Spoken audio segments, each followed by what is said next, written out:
Hello दोस्तों, मेरा नाम है जयप्रकाश और आप सुन रहे हैं रीडर्स जर्नी।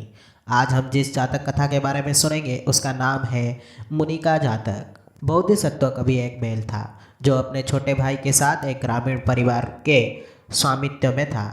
एक दिन एक बेटी की सगाई हो गई और परिवार ने उसकी शादी में सेवा करने के लिए अपने सूअर को पालना शुरू कर दिया। युवा बैल ने देखा कि सूअर को चावल खिलाया जा रहा है, जबकि दो बैलों को जो सारा काम करते थे उन्हें घास और भूसे के अलावा कुछ नहीं मिलता था। बोधिसत्व ने समझाया कि उसे ईर्ष्या नहीं करनी चाहिए, क्योंकि चावल मृत्यु का भोजन था। थोड़ी देर में उसने उससे कहा, सुअर को खाने में बदल दिया जाएगा। उनका विनम्र भोजन लंबे जीवन का संकेत था। बोधिसत्व ने जो कहा वो सच हो गया और उसके भाई ने फिर कभी अपने भोजन के बारे में शिकायत नहीं की। ये कहानी बुद्ध के जीवन काल में ग्रामीण की बेटी, एक मोटी और कामुक युवती का पहला जन्म था, जिसकी शादी के लिए कोई प्रेमी नहीं था। उसकी माँ ने बुद्ध के शिष्यों में से एक को उसके प्यार में पड़ने के लिए लुभाने का फैसला किया। वो सुबह जब वो अपने घर के सामने टहल रही थी, शिष्यों को भिक्षा दे रही थी, माँ ने एक ऐसे व्यक्ति की तलाश की जो अच्छे भोजन की लालसा के कारण लुभाया जा सके। आखिरकार उसने एक शिष्य जो पहले जन्म में एक सुअर था को देखा, जिसने अपनी उपस्थिति के साथ चिंता नहीं छोड़ी।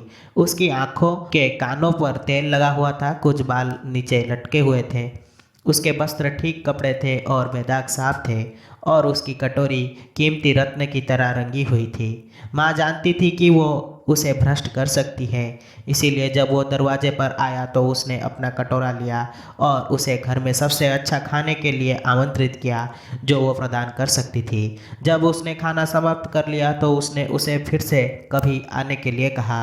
उसने उसका प्रस्ताव स्वीकार कर लिया और वे दूसरे को अच्छी तरह से जान गए।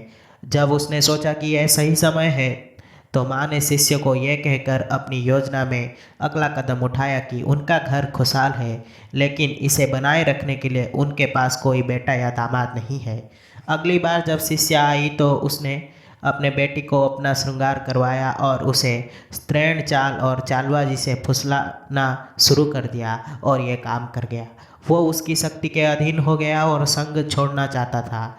बुद्ध ने उन्हें ये कहानी सुनाई ताकि वे जान सके कि इसी महिला ने अतीत में उन्हें नुकसान पहुंचाया था। युवा बैल बुद्ध के शिष्यों में से एक आनंद का पूर्व जन्म था। आशा करता हूँ कि आपको ये जातक कथा अच्छी लगी होगी। अगर आपको मेरी वीडियो पसंद आई तो इसे लाइक करें और शेयर करें, और ऐसे वीडियोस देखने के लिए मेरे चैनल को सब्सक्राइब करें।